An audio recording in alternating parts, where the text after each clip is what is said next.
प्रभु राम देव भगवान अल्लाह खुदा ईश आदि नाम एक ही शक्ति के हैं। वो कैसा है, कहां है, कैसे मिलता है, किसने देखा है? ये प्रश्नवाचक चिन्ह पूर्ण रूप से हटाने के लिए अवश्य सुनिए जगत गुरु तत्वदर्शी संत रामपाल जी महाराज के अमृत वचन सर्व पवित्र धर्मों के पवित्र शास्त्रों के आधार पर।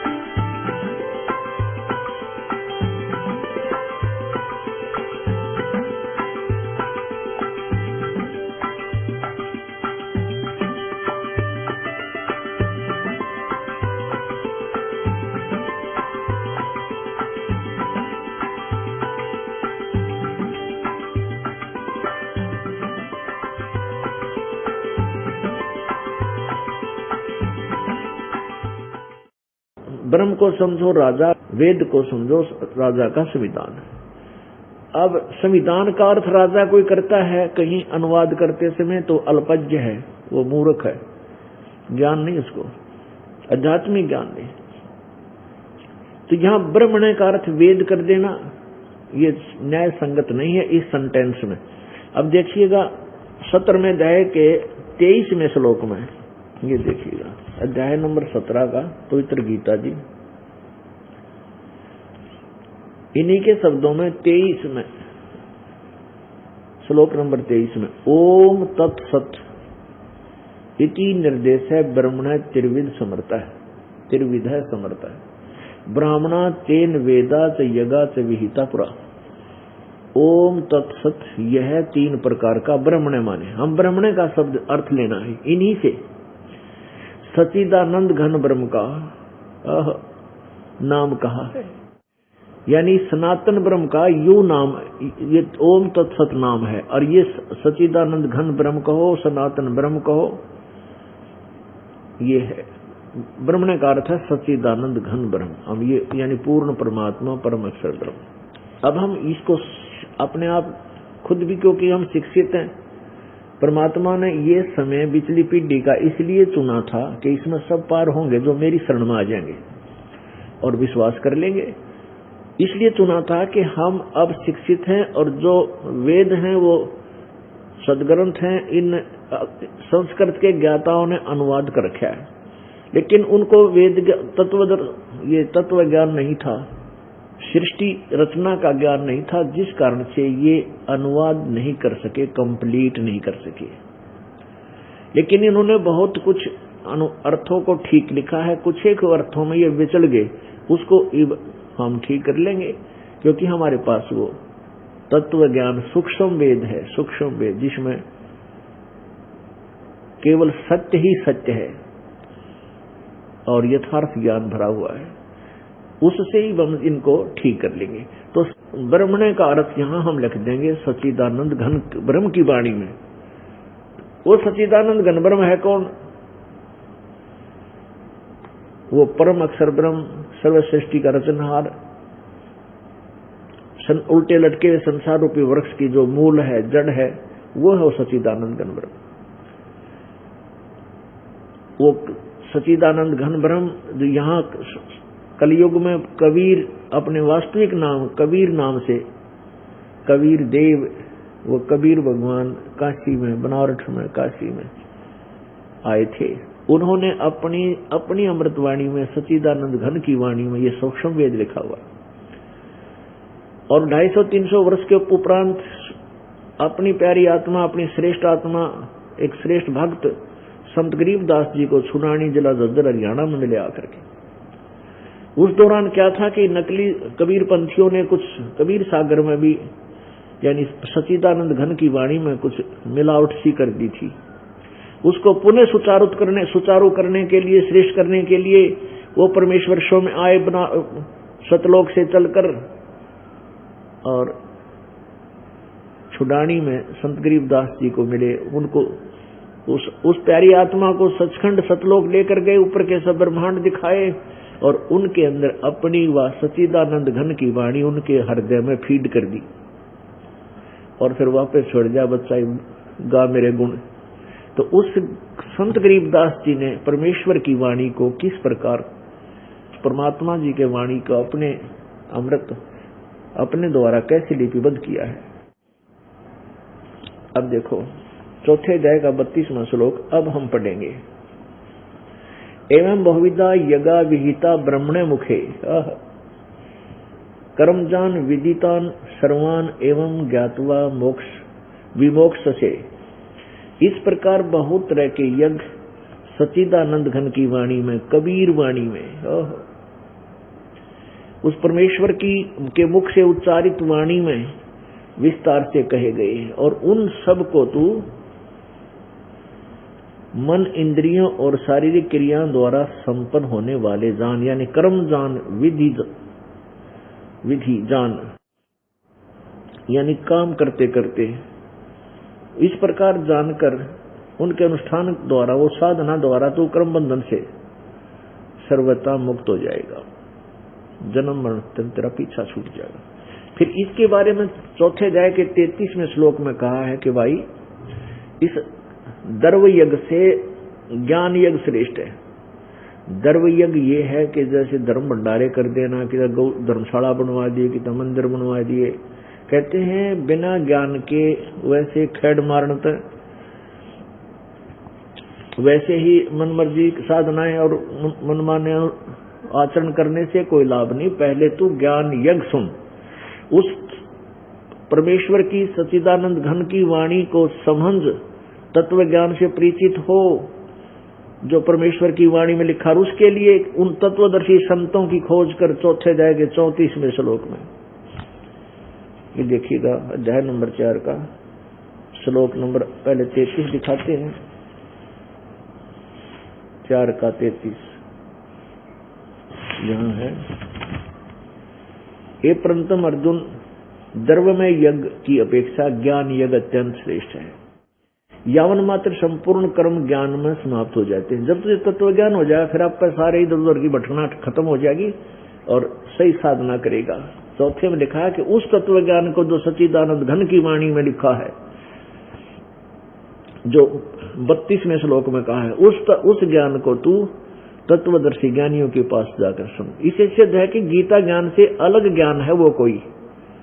गीता जी में तो भगवान बोल ही रहे हैं, ब्रह्म जी। उस ज्ञान को तू तत्वदर्शी ज्ञानियों के पास जाकर समझ, उनको भली भांति दंडवत प्रणाम करने से, उनकी सेवा करने से और कपट छोड़कर सरलता पूर्वक प्रसन्न करने से परमात्म तत्व को भली भांति जानने वाले ज्ञानी महात्मा तुझे तत्व ज्ञान का उपदेश करेंगे। अब उस ज्ञान को कैसे समझाया है संत गरीबदास जी ने, अब इसमें स्पष्ट किया है कि वो ज्ञान जो सच्चिदानंद घन ब्रह्म की वाणी में लिखा है,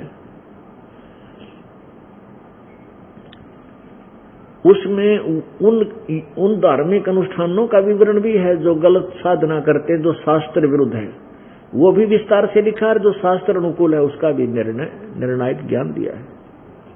आदरणीय गरीबदास साहिब जी ने परमेश्वर कबीर जी द्वारा प्राप्त उस अमर ज्ञान को कैसे लिखा है, कितना प्यारा वर्णन दिया है। जैसा आपने कल के सत्संग में सुना था कि जब पांडवों ने श्री कृष्ण जी के आदेश से एक यज्ञ किया था जिसमें एक शंख रखा गया था और उसमें ये शर्त रखी थी कि जो सभी देवता, ऋषि, महर्षि, सिद्ध पुरुष सभी आमंत्रित किए जाएं और उनके भोजन खाने से वो शंख अपने आप बजेगा, अपने आप आवाज करेगा। यदि ऐसा हुआ तो यज्ञ संपूर्ण है, अन्यथा यज्ञ संपूर्ण नहीं हुई, संकट मोक्ष, संकट निवारण नहीं होगा। तो उसमें सभी ऋषियों ने, महर्षियों ने, 33 करोड़ देवताओं ने, 12 करोड़ वेद के वक्ता ब्राह्मणों ने सबने भोजन खा लिया था, श्री कृष्ण जी ने भी, लेकिन शंख नहीं बजा। 33 करोड़ यज्ञ में आए शेष 88 सारे, वो 12 कोट वेद के वक्ता सुपच का शंख बजारे।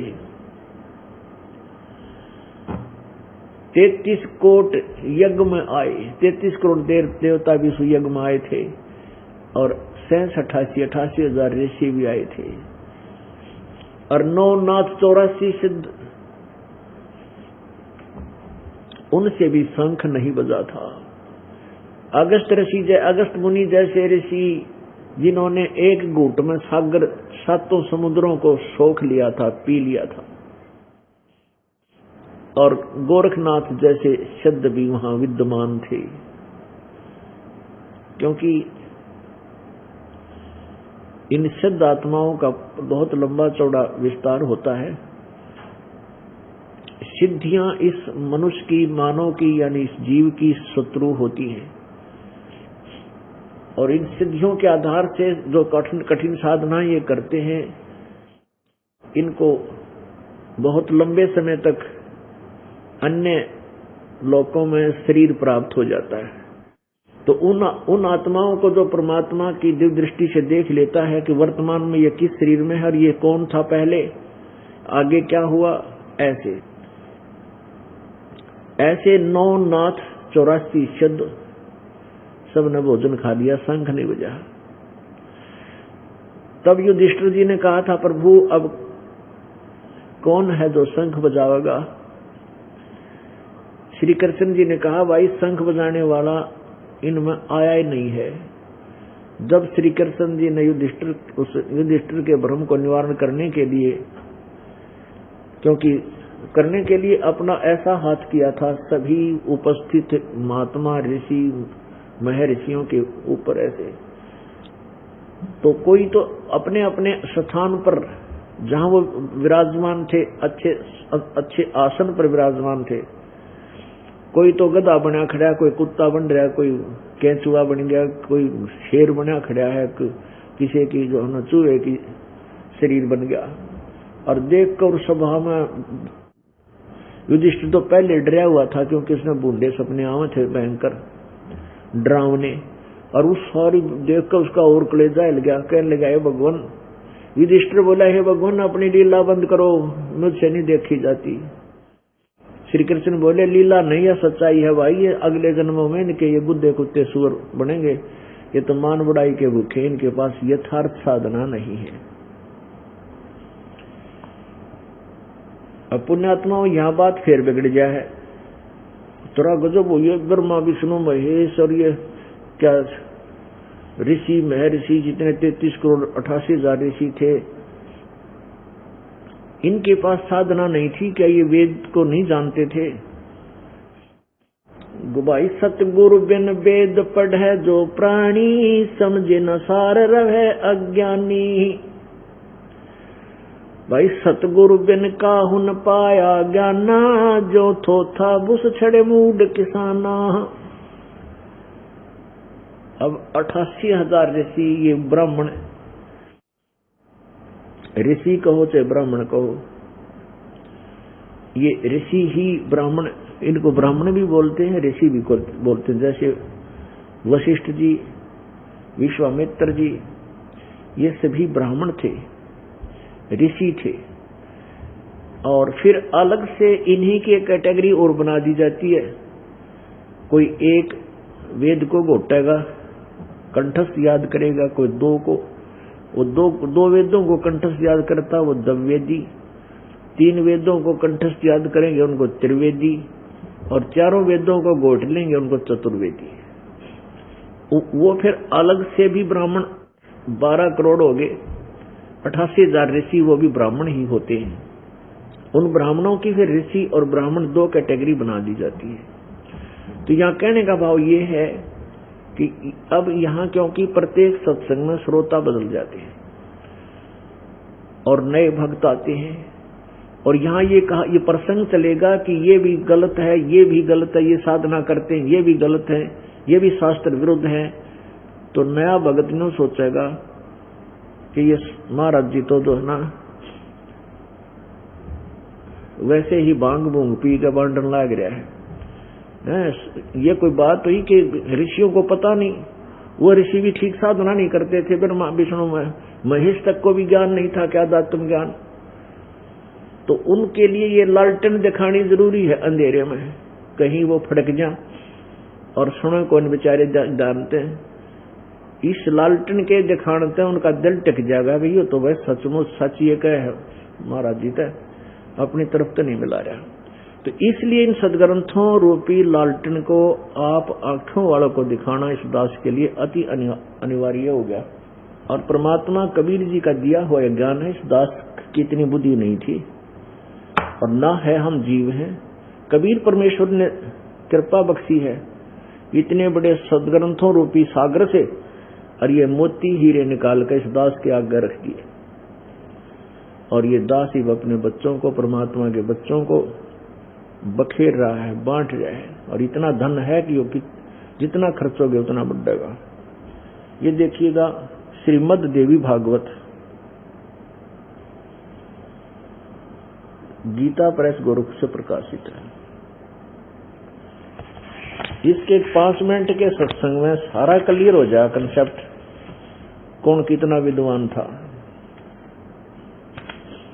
श्रीमद् देवी भागवत, सचित्र मोटा टाइप, केवल हिंदी, संपादक हनुमान प्रसाद पोदार, चमनलाल गोस्वामी। और ये कहाँ से प्रकाशित और मुद्रित है? प्रकाशक एवं मुद्रक हैं गीता प्रेस गोरखपुर और गोविंद भवन कार्यालय कोलकाता का संस्थान है। इसके पृष्ठ 28 पर आप देखोगे भगवान विष्णु जी का ज्ञान, उसने कितना ज्ञान था, वेदों को कितना जाना उसने।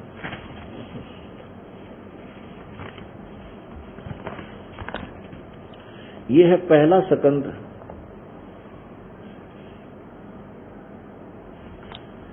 श्री देवी संक्षिप्त देवी भागवत 28 पृष्ठ।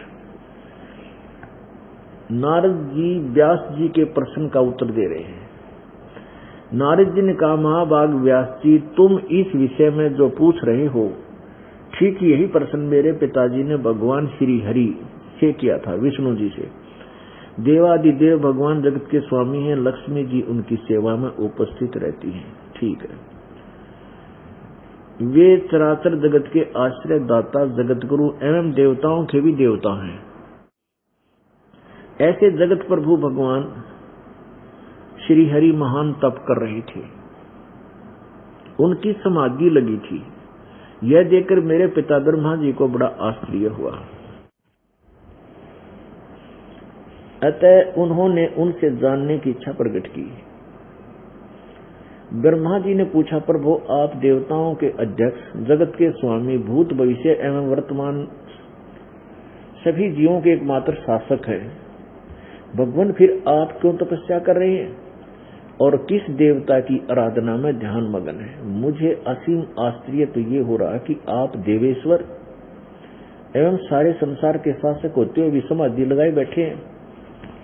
ब्रह्मा जी के विनीत वचन सुनकर भगवान श्री हरि उनसे कहने लगे, ब्रह्मन सावधान होकर सुन, मैं अपने मन का विचार व्यक्त करता हूँ। देवता, दानो, मानो सब यही जानते हैं कि तुम सृष्टि करते हो, मैं पालन करता हूँ और संकर संहार क्या करते हैं।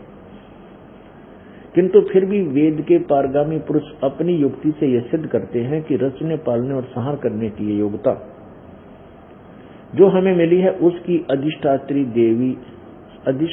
देवी शक्ति है, वे दुर्गा है।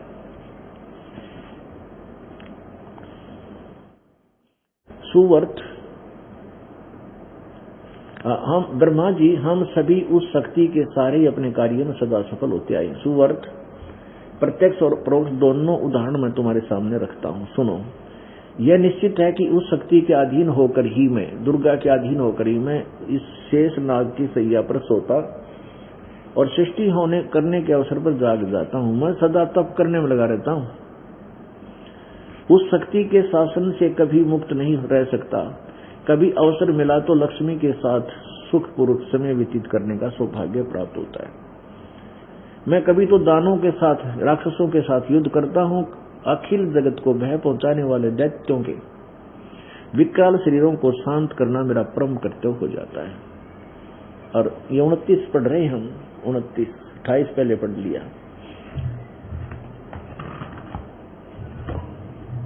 अब क्या कहते हैं विष्णु जी, मुझे सब प्रकार से शक्ति यानी दुर्गा के अधीन होकर रहना पड़ता है। उन्हीं भगवती शक्ति का दुर्गा का ही मैं निरंतर ध्यान किया करता हूँ, मैं उसी की पूजा करता हूँ। ब्रह्मा जी मेरी जानकारी में इन भगवती शक्ति से बढ़कर दूसरे कोई देवता नहीं, कोई भगवान नहीं। अब 562-63 पर दुर्गा क्या कहती है, अब भगवान श्री विष्णु जी के ज्ञान का तो पता लग गया, उन्होंने कहा मैं दुर्गा तो ऊपर कोई भगवान नहीं मानता मेरी जानकारी में, और मैं कठिन तप, घोर तप को करता रहता हूं। पुण्यात्माओं, पवित्र वेदों का सारांश है गीता जी। गीता जी अध्याय नंबर 17 के श्लोक नंबर 5 में कहा कि जो शास्त्र विधि को त्याग कर मनमाना घोर तप को तपते हैं वो मुझे भी दुखी करते हैं और शरीर में विद्यमान परमात्मा आत्मा के साथ अभेद रूप में रहने वाले उस परम पिता को भी दुखी करते हैं। और छठे में कहा कि उन ऐसे व्यक्तियों को तू राक्षस स्वभाव के जान।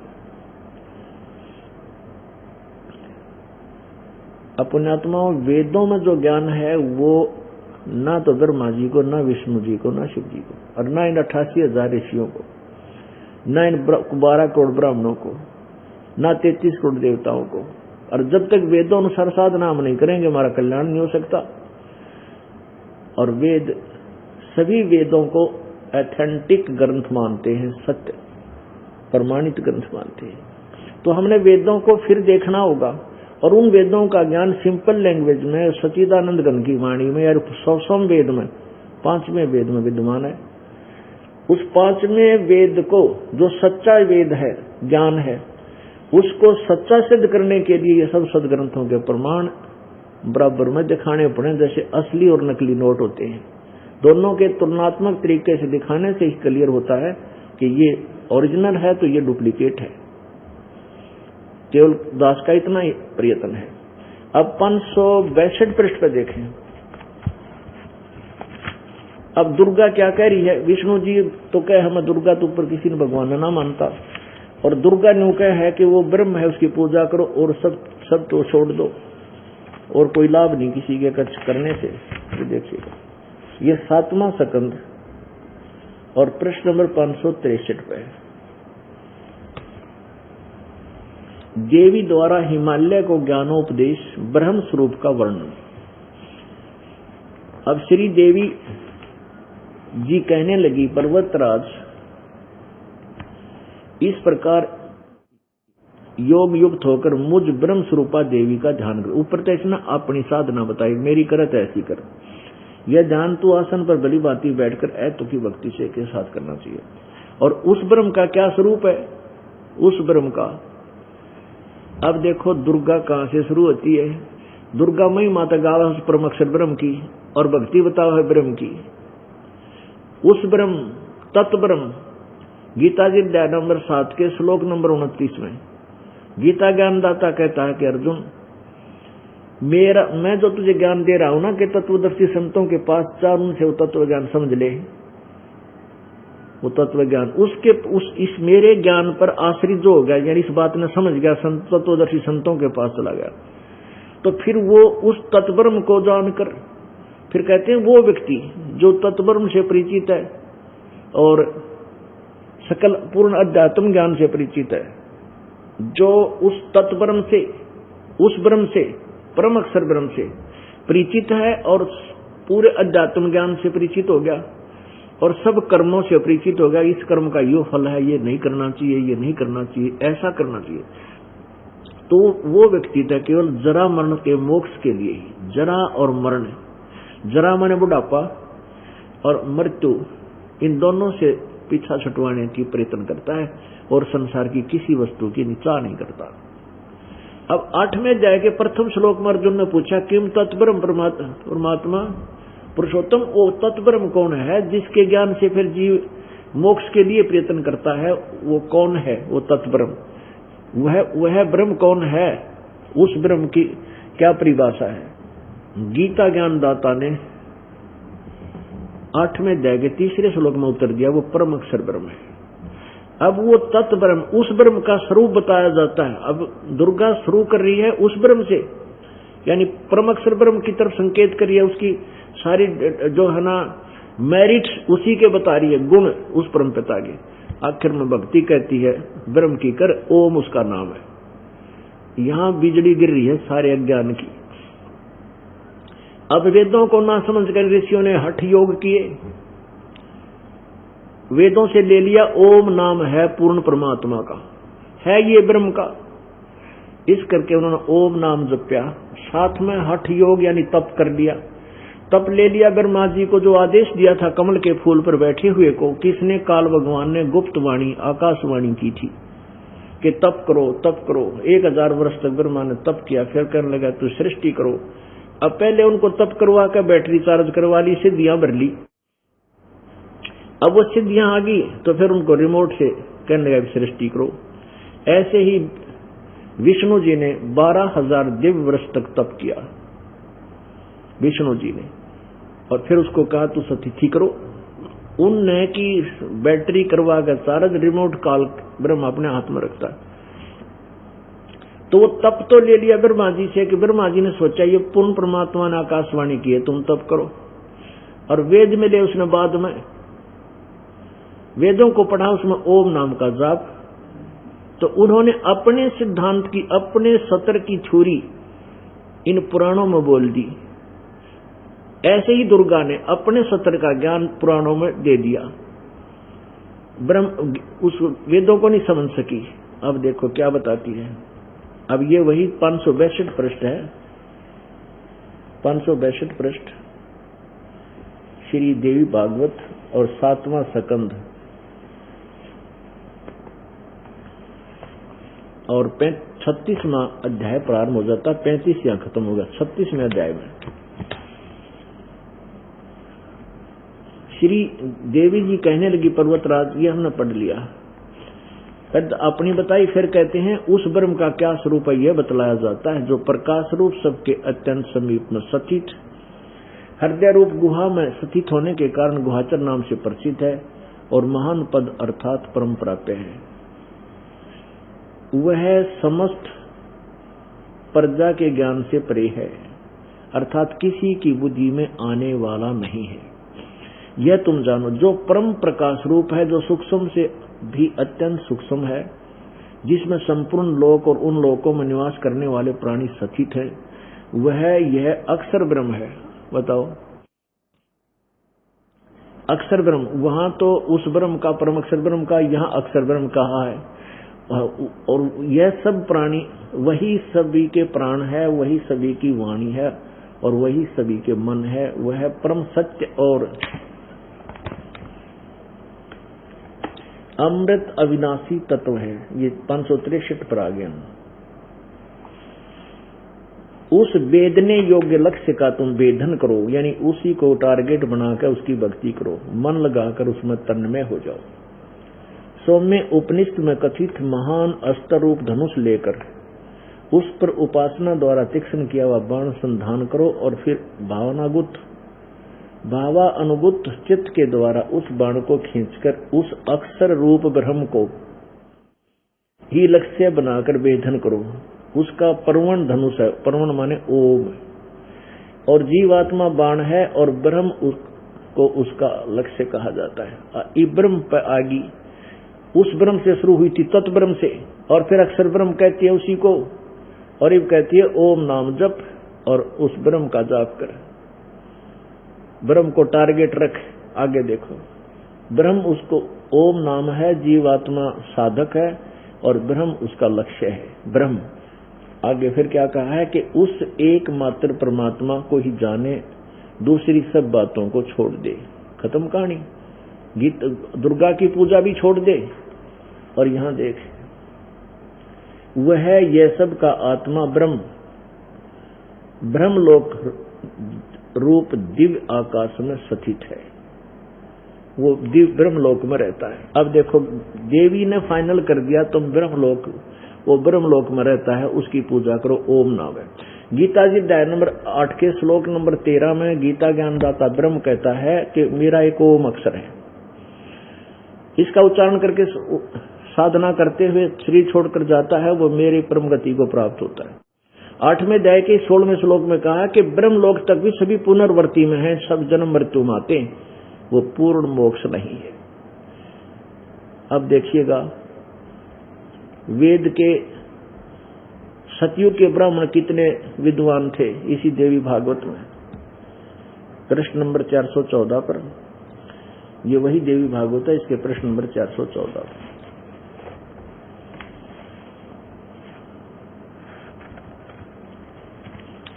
ये देखो प्रश्न नंबर 414 और छठा सकंद संक्षिप्त देवी भागवत। जन्मेजय ने पूछा, महाभाग किस युग में कैसा धर्म का स्वरूप है, इस संपूर्ण विषय को विशेष रूप से बताने की कृपा कीजिए। व्यास जी बोले, राजन ये निश्चय है कि सतयुग में ब्राह्मण और वेद के पूर्ण विद्वान थे, उनके द्वारा निरंतर भगवती जगदम्बा की आराधना होती थी। वेद के पूर्ण विद्वान थे और दुर्गा की पूजा करते थे। भगवती का दर्शन करने के लिए उनका मन सदा ललायित रहता था। और आपने पढ़ लिया कि दुर्गा ने कहा ब्रह्म का जाप करो, और ये वेद के पूर्ण विद्वान ने कहे हैं कि दुर्गा की पूजा करते थे। वो खाक विद्वान थे, जो दुर्गा तो किसी और की पूजा बताओ, और वो नो के पूर्व दुर्गा की पूजा करते। तो यहां परमात्मा ने कहा है भाई 33 करोड़ उस यज्ञ में आए, 88 सारे, वो 12 कोट वेद के वक्ता, उस सुपच का शंख बजारे। सुपच सुदर्शन, उसमें सुपच जाति होती थी, जैसे शूद्र वर्ण में जैसे आजकल शेड्यूल कास्ट कहते हैं, तो उसमें कई जातियां होती हैं, जैसे चमार जाति, वाल्मीकि जाति, जुल्हा जाति। तो वाल्मीकि जाति में वो सुदर्शन नाम के एक संत भक्त परमेश्वर कबीर जी के इस तत्व ज्ञान से परिचित थे। और उस समय कबीर परमेश्वर, कबीर देव पूर्ण ब्रह्म, परम अक्षर ब्रह्म, करुणा में नाम से प्रकट थे, जैसे कलयुग में कबीर नाम से प्रकट थे। उसके ज्ञान से परिचित होने के बाद उस तत्व, उस सत्य नाम का जाप करते थे, जिससे उनमें वो शक्ति थी। तो कहते हैं उस सुपच का शंख बजा रे, उस सुपच का शंख बजा रे। अब उसी का वर्णन अब चलेगा, जो सच्चिदानंद घन की वाणी में विशेष ज्ञान दिया है, उसके विषय में क्या बताया है कि ये जो साधना करते हैं, ये सब अपनी साधना को मोक्ष पाप नाशक जानकर करते हैं, परंतु इसका विशेष विवरण तो सच्चिदानंद घन वाणी में विस्तार से लिखा है। उसमें सारा लिखा है कि ये करने के हैं कि ना करने के हैं, ये साधना करनी चाहिए या ना करनी चाहिए। जैसे गीता जी अध्याय नंबर 16 के श्लोक 23 में कहा कि अर्जुन तू शास्त्र विधि को त्याग कर। जो शास्त्र विधि को त्याग कर मनमाना आचरण करते हैं, उनको ना कोई मनमाना आचरण माने मनमानी पूजा करते हैं, अपने मंत्र जंत्र जैसी साधना उनको अपने मन गढ़ंत करते हैं, शास्त्र विरुद्ध करते हैं, उनको ना कोई सुख होता है, ना सिद्धि कोई प्राप्त होती है, ना उनकी कोई गति होती है, व्यर्थ। 24वें श्लोक में कहा 16वें अध्याय में कि अर्जुन इससे तेरे लिए कर्तव्य और अकर्तव्य के लिए, यानी कौन से साधना कर्म करने चाहिए और कौन से ना करने चाहिए, सदग्रंथ ही प्रमाण है, किसी और की बात में मत आना, उन्हीं को सत्य मानना, बाकी तो कोई कुछ भी कहता रहे। तो अब उन्हीं सदग्रंथों में सच्चिदानंद घन की वाणी में क्या कहा है, सट दर्शन सट भेष कहावे, बहुविध धुंधु धार मचावे, तीर्थ व्रत करें तर बीता, वेद पुराण पढ़त है गीता। यो भी वैदा है वैधे से भेद अलैदा, यो भी वैधा, ये भी यूजलेस व्यर्थ क्या करते हैं? सट दर्शन सट भेष कहावे, बहुविध दूंदू धार मचावे। ये सट दर्शनी, सट 6 प्रकार के ये नारे नारे गिरी पुरी सन्यासी फलाने और ये नागा वैष्णो, कहते हैं ये भक्ति तो ऐसी करते दिखे जन डूंडा ठा रखा है। डम्ब करें डूंगर चढ़े अंतर चीनी झूले, जग जाने बंदगी करें ये बोवें सूल बबूले। कहते हैं ऊंचे टीला पर बैठेंगे न सब नजीक जा महात्मा तपस्या करे भाई कसूता, और जो आसन पदम लगा कर बैठा है घोर तपन तपन लग रहा है। परमात्मा कहते हैं अपनी सच्चिदानंद घन की वाणी क्या बोलती है कि डम्ब करे, लोग दिखावा करते हैं, ऊपर डूंगर चढ़े ऊंचे टीले पर बैठेंगे न दूर तो दिखे। अंतर छीनी झूले जग जाने बंदगी करेंगे बोवे सोल बबूले। दुनिया तो नहीं सोचा बड़ी बाड़ी के ये तो बड़ी कसूती साधना कर रहे हैं, कहते डले डोन लाग रहे हैं अपनी अगत में काटे वो है ये गलत साधना, शास्त्र विरुद्ध साधना करके। सट दर्शन सट भेष कहावे, बहुविध दूंदू धार मचावे। ये तीर्थ व्रत करें तर बीता, और वेद पुराण पढ़ते हैं गीता। जैसे 12 कोट वेद के वक्ता, और वेद का ज्ञान भी कोई ना कंठस्थ कर लिया, गोट भी लिया और सुनान भी लाग गए, औरों को सुना भी रहे, और स्वयं ज्ञान इसमें लिखा क्या है? ओए होए, ये है वो सच्चिदानंद घन की वाणी जो परमात्मा ने अपने सिंपल लैंग्वेज में लोकोक्तियों के माध्यम से, कविताओं के माध्यम से, कविताओं के माध्यम से, शब्दों के माध्यम से, दोहों के माध्यम से बोल रखी है। यो भी वैदा है वैदे से भेद अलैदा, यो भी वैदा, ये भी व्यर्थ है। जैसे तीर्थ नान जाते हैं और तेरा गजब भैया। परमात्मा कहते हैं तीर्थ कर कर जगमुया, उड़े पानी नहाए, राम नाम जप्या नहीं काल घसीटे जावे। तीर्थ करते फिरते हैं, ये काल न उल्टे रास्ते ला रखे। अब पुण्यात्मा एक तीर्थ है सरस्वती संगम तीर्थ, उसके विषय में ब्रह्मा पुराण में लिखा है कि एक पुरूरा नामक राजा था सिद्धि युक्त, वो ब्रह्मा जी के दरबार में पहुंच गया। वहां नाच गाने हो रहे थे और वहां ब्रह्मा जी की सुंदर लड़की सरस्वती बैठी थी। उन दोनों के मन में दोष आ गया। राजा ने अपनी एक नौकरानी से पूछा कि ये सामने कौन बैठी है। उसने बताया कि ब्रह्मा की बेटी है या सरस्वती। उसने उसके द्वारा उससे कहा कि ये मुझसे मिल, इसको कहो मेरे से मिले। उसने स्वीकृति देती, अपने पिता से छुपकर वह लड़की और पुरवरा राजा के साथ एक नदी के किनारे वो लग गई, अपना वहां विलास करने लगे। कई हजार वर्ष तक उन्हें बकवाद करी। एक दिन ब्रह्मा ने देख लिया, उसने श्राप दे दिया, वह नदी बन गई। नदी के बन गई, नदी में डूब कर मर गई होगी वह। कहते वहां उस तीर्थ पर बैठ कर और फिर पुरवरा ने साथ वो करी, भक्ति करी, और वो सब मनोकामनाओं को पूर्ण करने वाला तीर्थ है। वो टट्टू तीर्थ है। बता, उसने साधना के करी होगी, गंदी वासना से साधना की होगी उसी दुष्ट कर्म को के आशा में। तो इस तरह बताओ वहां धक्के खानते हैं कोई साधना, उस तीर्थ वो तीर्थ बन गया। बता, अरे तेरा गजब हो। इसी बकवाद लिख रखी। कहते एक बार सूर्य की पत्नी और अपने पति से छुपकर घोड़ी रूप धारण करके जंगल में साधना करने लगी। कुछ दिन के बाद सूर्य ने पता लगा, देवता है यो, आग का गोला नहीं एक और देव है। उसको पता लगा तेरी पत्नी वहां घोड़ी बना बड़ी खड़ी है, घोड़ा रूप धारण करके वहां पहुंच गया। अरे तेरा गजब हो। जहां मिला उस उड़ा सारी घोड़ा रूप में बकवाद करी, वहां ये पैदा हुआ। और कहते हैं वो फिर वो तीर्थ बन गया, सारा टट्टू बन गया तीर्थ। वहां जाए तो मिला वो फिर लाभ हो जाए, ये मोक्ष हो जाता है। तो ये ऐसे तीर्थ बताए। तो वहां जाने से क्या लाभ? प्रथम दिन कथा न सुन ले तो आदमी मलिन बुद्धि का हो जा, अंतःकरण गिर जा कति इंसान का। इन तीर्थों की कहानी पढ़ के देखो आप। कुछ एक ऐसे तीर्थ हैं, जैसे एक तीर्थ है राजा जनक ने वहां अनुष्ठान किया, यज्ञ किया, बहुत बड़ा धर्म किया। कहते हैं वहां उसका ये नाम पड़ गया, वहां जाने से बड़ा कल्याण हो। नहीं, वो जनक तीर्थ यहाँ है, बरवाला आश्रम में, यहाँ जहां बैठ कर साधना कर लेंगे उस साधना का फल है, स्थान से नहीं। वो साधना कितने बैठ के कर लो, लेकिन हो मर्यादा अनुसार। तो वो इस तरह क्या बताते हैं, सट दर्शन सट बेस कहाँ में, बेख माने न्यारे न्यारे इनके प्लाटून बन गई। ये वैष्णो साधु है, यो नागा साधु है, ये कनपाड़ा है, यो नाथ है, यो सन्यासी है, यो पुरी है, ये गिरी है। ये छठ सट सट 6 प्रकार के सट दल। और तीर्थ व्रत करें तरवीता, और वेद पुराण पढ़ें सब गीता। अब गीता जी का पाठ जरूर करें, ज्ञान का 3 इसमें क्या लिख रखा है।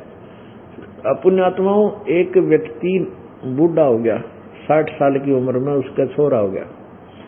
60 वर्ष की उम्र हुई जब उसका एक लड़का हो गया, 12 वर्ष का होया, उसने 12-14 वर्ष का होया, इतना उसने चिंता होगी कि तू मर जाएगा, तेरा बेटा वो किसान था, तेरा पुत्र जो है किसान के कार्य से अपरिचित रह जाएगा, कहीं ये भूखा ना मरे। इसलिए उस वृद्ध ने सोचा कि मेरा बेटा युवा होकर इस मेरे द्वारा लिखे हुए अपने खेती के अनुभव को पढ़ लिया करेगा। उसने एक बही में अपना पूरा विवरण प्रत्येक क्रॉप का, प्रत्येक फसल का लिख दिया। इसमें किस समय पहले पानी देवा, किस तरह उसको संवारा है, कितना बीज एक एकड़ में बो है, और किस प्रकार बेटा उसने काटे पीटे ऐसे कर। और बूढ़े ने बुर्द जब बार बार ये कहता था, बेटा जब तो युवा होए मेरे द्वारा लिखे गए इस अनुभव को पढ़ लिया करिए, और इस अनुसार तू अपनी खेती करिए, तू अपना मार नहीं खाओगा अपने व्यवसाय में। अब वो बुढ़ा वृद्ध की मृत्यु होगी, और उस पुत्र ने पिता की आज्ञा अनुसार उनके द्वारा लिखे लिए लेख को और जुबानी याद कर लिया, बार बार गोट के, और रोज पढ़ रहे, और करे उस तरह है नहीं जो उसमें लिखा है, उस तरह नहीं कर रहे हैं जो गीता जी यानी उस लेख बही में लिखा था, उस पिता ने अनुभव। तो वो क्या कर रहा है, वो डलेड हो रहा है किसान का पुत्र, वो भूखा मरेगा, उसको कोई लाभ नहीं। अब जैसे पवित्र गीता जी अध्याय नंबर 6 के श्लोक नंबर 16 में लिखा है कि अर्जुन ये साधना है, योग माने साधना, ना तो गणा खाने वाले की और ना बिल्कुल ना खाने वाले की, अर्थात जो व्रत रखते हैं उनकी, कति ना ज्यादा सोने वाले की, ना नरे जागने वाले की, ये सफल नहीं होती। अब देखिए पवित्र गीता जी, अब सूक्ष्म वेद के साथ सच्चिदानंद घन की वाणी यानी उस सूक्ष्म वेद के तुलना साथ सदग्रंथों की तुलना भी करनी पड़ेगी, जिससे आपने ये जचा है कि परमात्मा ने जो बोला कबीर जी ने वो भी सत्य है, वो 100% सत्य है, क्योंकि गीता भी प्रमाण दे रही है। देखो श्रीमद् भगवत गीता जयदयाल गोविंद का इसके अनुवादक है, अध्याय नंबर 6 का और श्लोक नंबर 16। ये देखिए अध्याय नंबर 6 और श्लोक नंबर 16। हे अर्जुन, यह योग यानी साधना भक्ति न तो बहुत खाने वाले की और न बिल्कुल न खाने वाले का, न बहुत खाने वाले का, न बिल्कुल न खाने वाले का, बिल्कुल ना खाना व्रत रखने वाले का, और न बहुत शयन करने वाले का, घना सोने वाले का, आलसी का, और न घना जागने वाले का ही सिद्ध होता है। अब परमात्मा अपने सच्चिदानंद घन की वाणी में उस क्या बताते हैं कि प्रथम अंजल संयम राखे, योग युगत सब सतगुरु बाखे। अब परमात्मा इस गीता जी में 6 अध्याय के 16वें श्लोक में लिखा है कि ना तो इतना खावे अगंगड़ाई टूट और आलस आ जा पड़ा रे कान तोड़े, और इतना भी नहीं खावे कि बिल्कुल नहीं खावे, क्योंकि बिल्कुल ना खाना व्रत रखना। ये दास हनुमान जी का पुजारी था, मंगलवार का व्रत रखा करता है, और बचपन 4ठी कक्षा में 5वीं पढ़ा करते, जब देखा देखी दूसरे बच्चे के कारण हमने भी शुरुआत कर दी। अब बालक पर भूख कम उठा करे, अब व्रत रखते थे और 12 बजे तो पहले ना कुछ खाना, तो अब स्कूल चले जाते, छुट्टी होती 1-1:30 बजे, आते इतना घर में 2 बज जाते, तो वो अनुमान याद ना रहा करता, रोटी याद रहा करती, कब 12 बजेंगे, कब छुट्टी की घंटी बज जाएगी, यार घर जाते रोटी माँ शक्कर भी होगी, गुड़ देवेगी, यानी इस तरह याद रहा करती, भगवान ना याद रहता भूख में। तो इसलिए कहा है कि इतना भी नहीं खा, बिल्कुल भी ना खावा, कति कोडा हो जा, उसका फायदा क्या। प्रथम अंजल संयम रखे, अन्न और जल का संयम माने संतुलित भोजन आहार करे, घना भी नहीं खावे, थोड़ा भी नहीं खावे, बिल्कुल ना खाना भी व्यर्थ है। और योग लक्षण सब सतगुरु भाग है। सतगुरु यानी तत्वदर्शी संत बतावेगा इन बातों को। तो यहां क्या बताया है उसी को फिर लेते हैं। ये क्या करते हैं, षट दर्शन सब भेद कभावे, बहुविध धुंधुधार मचावे, तीर्थ व्रत करे तर बीता, ये वेद पुराण पढ़ते है गीता। अब गीता पढ़े, वेद पढ़े, उसमें लिखा क्या है कति नहीं जानते, फिर क्या फायदा उसके पढ़ने का। ये तो किसान वाले बालक की तरह घूट रखे उन्हें। 4 संप्रदा 52 द्वारे, जिन्हों नहीं निज नाम बिचारे। ये 4 संप्रदाय, जैसे आपने इन आचार्यों शंकराचार्यों की 4 संप्रदाय पढ़ी होंगी, मठामनाय में दिखाया था 11 अक्टूबर को।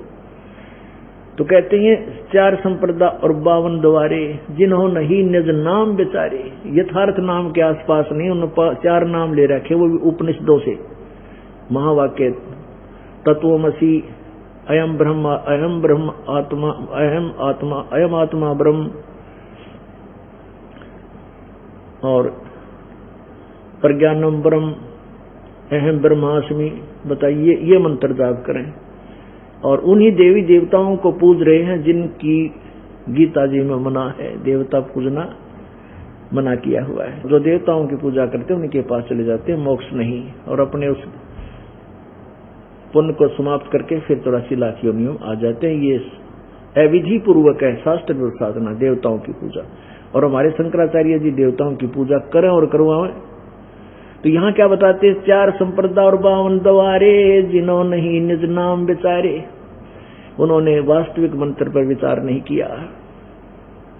माला घाल हुए हैं मुक्ता, सटदल उवा बाई बकदा।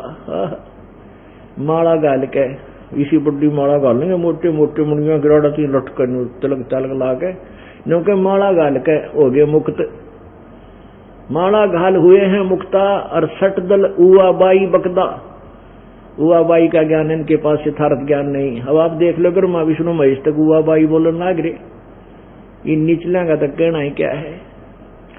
बैरागी बैराग न जाने, बिन सतगुर नहीं चोट निशाने।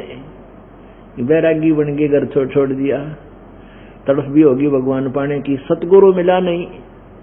कहते बिना तत्वदर्शी संत के बिना निशाना पर चोट नहीं लग गई, यानी सही ज्ञान नहीं मिला और मोक्ष नहीं हो सकता। बैरागी बैराग न जाने, बिन सतगुरु नहीं चोट निशाने। 12 बाट बिटम बिलोरी, सट दर्शन में भक्ति ठगोरी। इन सट दर्शनियों में ठगी की भक्ति है, यानी अपना जन्म नाश करने की भक्ति है, वास्तविक भक्ति नहीं। यो भी बैदा है बैदे से भेद अलैदा, यो भी बैदा, इससे अलग है वो भक्ति वास्तविक। सन्यासी 10 नाम कहावे, शिव शिव करे न संशय जावे। निर्वाणी ने कच्छ निस्तारा, भूल गए वो ब्रह्म द्वारा। अब सन्यासी हैं 10 नामी, कहते हैं ये सन्यासी 10 नाम कहावे और शिव शिव करे ना संशय जावे। शिव की भक्ति करें, संशय सब कहनो, फिर भी इनको भगवान तो है ही नहीं, जीव ही ब्रह्म है, परमात्मा निराकार, और शिव की भक्ति करें। सारे संशय के वहां डाउटफुल है, वो उनको क्लियर ज्ञान नहीं है। निर्वाणी ने कच्छ निस्तारा, भूल गए हैं ब्रह्म द्वारा। वो ब्रह्म साधना भूले बैठे, उनको ब्रह्म की साधना का भी ज्ञान नहीं है। यो भी बैदा है बैदे से भेद अलैदा, यो भी बैदा। सुन सन्यासी कुल क्रमनासी, भंग में प्योंदी भूले धोंदी। छल छिद्र की भक्ति ना कीजे, आगे जवाब कहो क्या दीजे। ये छल छिद्र की भक्ति यानी कपट, ये शास्त्र विरुद्ध साधना मत करो भाई, आगे जवाब भी देना भगवान के दरबार में। ब्रह्म कर्म भैरव को पूजे, सब सत सब साहेब नहीं सूझे। माला मुक्ति कक्कड़ हुक्ति, बाना भौड़ी भांग बसौड़ी। यो भी बैदा है बैदे से वेद अलैदा, यो भी बैदा। जति जलाली पद बिन खाली, नाम न घोरा। नाम न रत्ता घोरी गत्ता यो भी बैदा है। बैरागी सन्यासी छेवड़े तन पर छार लगावे हैं। 500 नार 2500 लड़के धुंधु धार मचावे हैं। सन्यासी बैरागी सन्यासी छेवड़े ये तन पर छार लगावे हैं, छार माने राख, और 500 नार 2500 लड़के ये धुंधु धार मचावे हैं। अब देख कितनी प्यारी व्याख्या है उस सच्चिदानंद घन की वाणी में। उस 5वें वेद में निर्णायक ज्ञान कितना प्यारा है, पर अंतर इतना वो संस्कृत में है, ये केवल सिंपल लैंग्वेज में है। ज्ञान उससे भी 21 है, वेदों और गीता के ज्ञान से भी आगे और निर्णायक बिल्कुल विस्तार से है इसमें। अब बैरागी सन्यासी कौन हो है? जो घर से निकल गया, जैसे शादी होगी, किसी का ब्याह हो गया और पुण्यात्मा को फिर पता चला, कोई सत्संग सुना किसी संत का, इतना प्रेरित हो गया, घर भी त्याग दिया, बालक छोड़ गया और राजा राज भी त्याग गए और जाकर वैराग ले लिया, सन्यासी बन गया, यानी कर्म सन्यासी होकर जंगल जंगल में घूमने लग गया। अब परमात्मा यहाँ ये बता, एक लंगोट ले लिया शरीर पर और कपड़ा नहीं, सारे पर राख मसड़ ली। अब ठीक है, प्रेरणा तो तेरी अच्छी होगी। अब जिसने ज्ञान सुनाया वो प्रेरित ठीक कर दिया, उसके पास समाधान तो नहीं था, तो कति बर्बाद कर दिया, घर का छोड़ दिया ना, घाट का बाहर चल गया, वहां भी भक्ति ठीक नहीं मिली। अब क्या बताते हैं, बैरागी सन्यासी छेवड़े ये तन पर छार लगावे हैं और 500 नार 2500 लड़के धुंधु धार मचावे हैं। 500 नारी जैसे काम क्रोध मोह लोभ अहंकार रूपी।